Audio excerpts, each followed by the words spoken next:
This thing is just so whimsical. Ladies and gentlemen, 1992 Mazda Miata, the MX-5, best-selling roadster in history, inspired by the 1960s Lotus Elan, the Japanese version. You can even see some of the styling cues from the 1960s Elan as a end of the 20th century refresh, if you will. Smiley face, gotta love the front, super iconic. And we got the pop-up headlights in the NA, the first generation. This is the 92. Car came out in 1989, only in red, white, and blue, interestingly enough. Murica, although not really. And in 91, they added British Racing Green, a hat tip to the Lotus Elan, of course. And in 92, they added a yellow. And then each year after that, they kept adding these little special editions. This is a bone stock base 92 Miata. And I've driven some modified versions, never a stock one. I'm 6'1", 180 pounds for those who've been watching the channel. I have gained some weight, hashtag bulk season. But I fit in here okay, although I could not wear a helmet because I can barely squeeze a finger between my head and the liner up top. We're gonna keep the top up just because audio, and it also is kind of cold in this December day here in Las Vegas. 5-speed manual transmission, made it to a 1.6 liter inline 4, pushing out 116 horsepower, which doesn't sound like a lot, but you gotta remember the car only weighs 2,260 pounds, 2,260 pounds.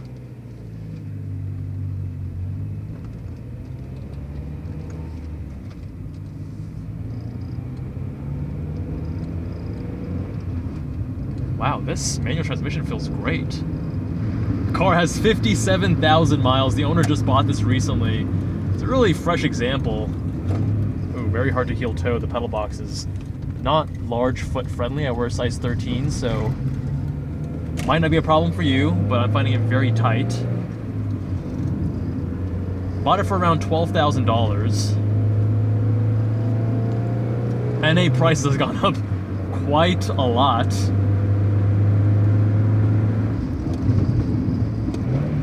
We got a red line of 7,000 RPM, pedal to the metal. It's not fast, but it's also not painfully slow. 116 horsepower has never felt so peppy before because this car is so lightweight. No traction control. Double wishbone in all 4 corners, actually.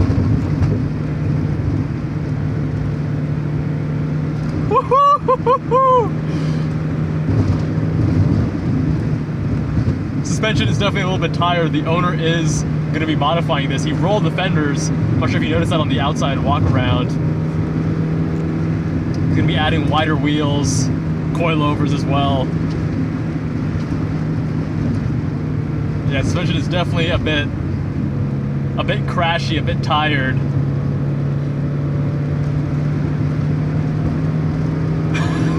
This thing is just so whimsical.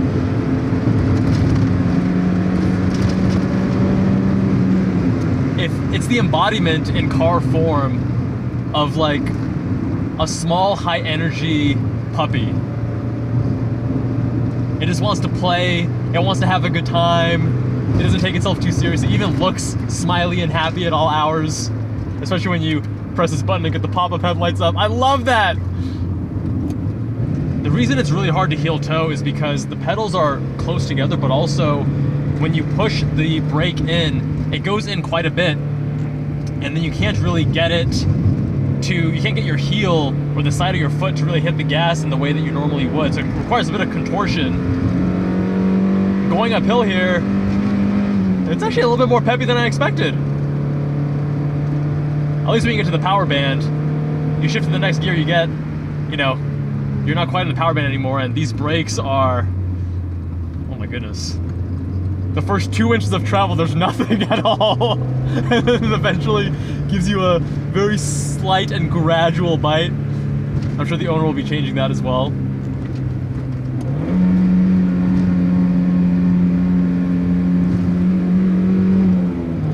apart from the difficulty I'm having with the heel toe rev matches, the inputs actually feel really one-to-one, really natural. Not a big learning curve to rev matching, to just shifting to various gears. The owner is learning manual on this car, and I think it's actually a fantastic vehicle to learn manual on. The clutch is, yeah, I mean, it's a lighter car, it's more forgiving. The clutch is not too difficult to get used to, very light, and I love how notchy this is. I'm really impressed. I mean, this is it's a multiple decade, 3-decade-old car. Granted, it only has 57,000 miles. This thing is super tight. A great manual transmission. By any standard, really. Not even... Yeah, man, these brakes, though, are super sketch. We're on low grip all-season tires, and it's a cold day here, so we're not going too crazy. The kart Miata, the ND, tends to have a lot of body motion. It'll dive, it'll pitch, and people complain about that. But you can see it's very much true to this original NA Miata. You're getting the same kind of gradual, slow lean, which adds to the playful and whimsical nature. The car doesn't take itself too seriously. If you want to have a razor edge, super responsive, super sharp car that can also bite a little bit more because it's not as progressive and gradual, then yeah, you want to stiffen up the entire chassis. But in its current form, it is such a beautiful weekend cruiser. I'm not bombing these curves by any means, but I'm still having a fantastic time taking this at a 6/10 kind of pace.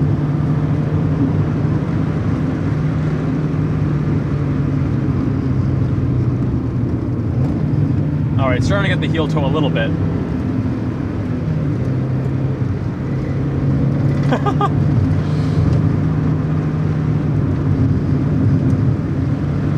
What an experience, man.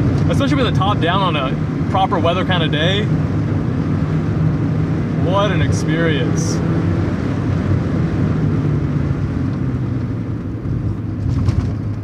And weighing only 2,200 pounds, I mean, you're just not gonna find a driving experience like this anymore. It is such a...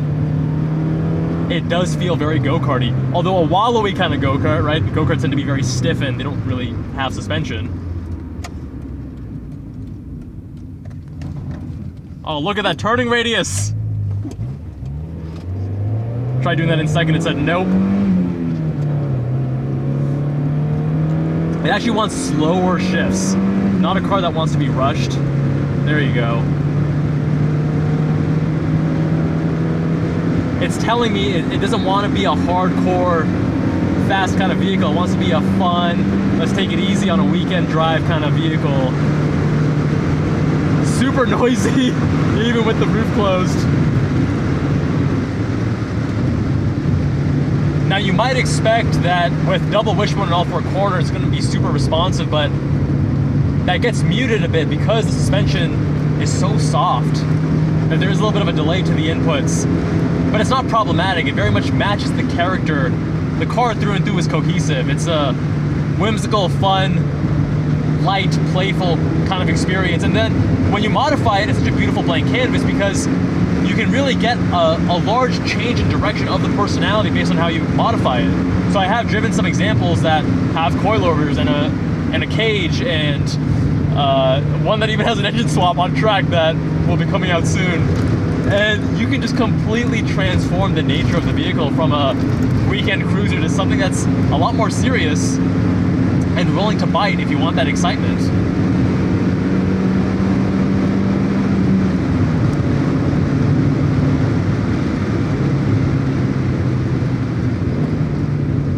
There we go. These heel toes are starting to make sense. They're still awkward. You gotta contort, but very easy car to drive. Woohoo! Has the front end washing out just a little bit there.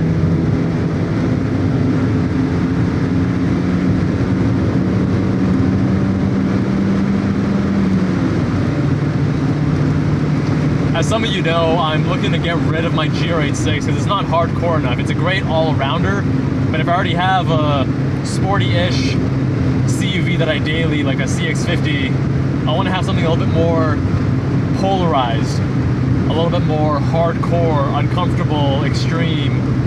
And I was considering, and I still am considering Miata, probably a more recent generation, Miata versus S2000. And I understand the appeal of these cars, guys. They're just so fun, so playful.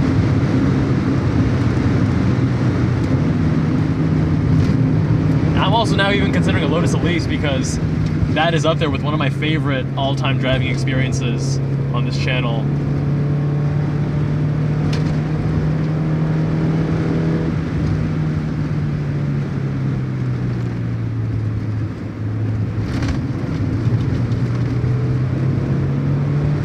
You gotta love the old school hydraulic racks because, you know, it is light, but I guess the lightness is congruent with the rest of the car, the character of the car.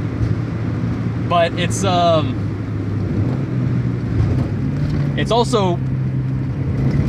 pretty good with feedback. Not amazing, but it's telling me enough. I prefer the examples that have a manual unassisted rack a little bit more. But some people don't like that because the steering does, of course, get a lot heavier. You can just feel this thing kind of bounce and squirm around underneath you. So funny.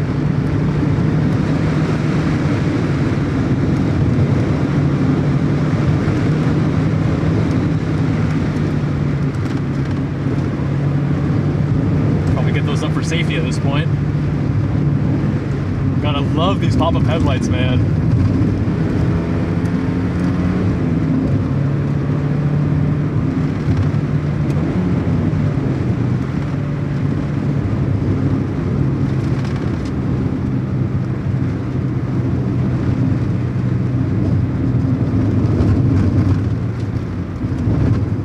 There we go. Got these turned on. If I was the owner of this car, the first thing I would do is actually some brake work. At the very least, pads and fluids. Although, depending on the alternate use case, maybe even get an entire brake kit.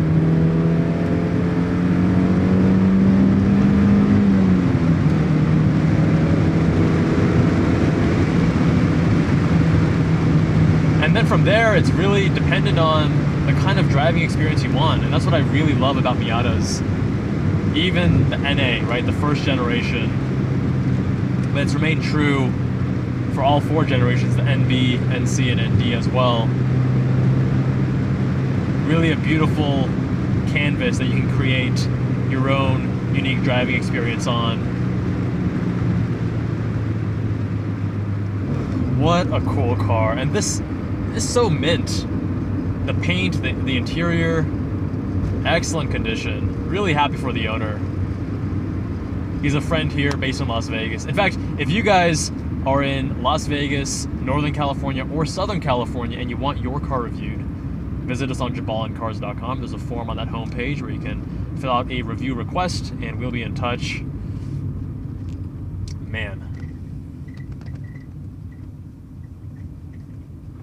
What an experience. One of the things that keeps me from buying one of these older Miatas is really just the safety.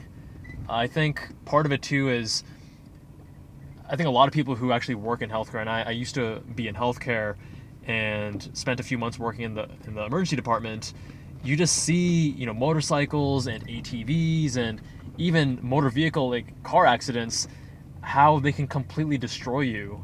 And obviously, crash safety and technology back in the early 90s is nothing compared to what it is today. And while I might be able to justify a newer ND Miata, the safety of something like this bothers me. Not because I'm worried about binning it because it's such an easy to control car.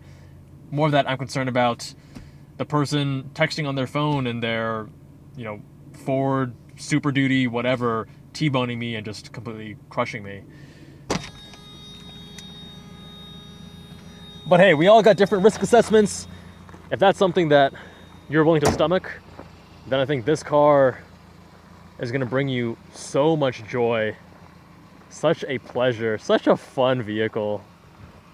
Let me know what you guys think of the 1992 Mazda Miata. Much love, my friends, and I'll see you all in that next one.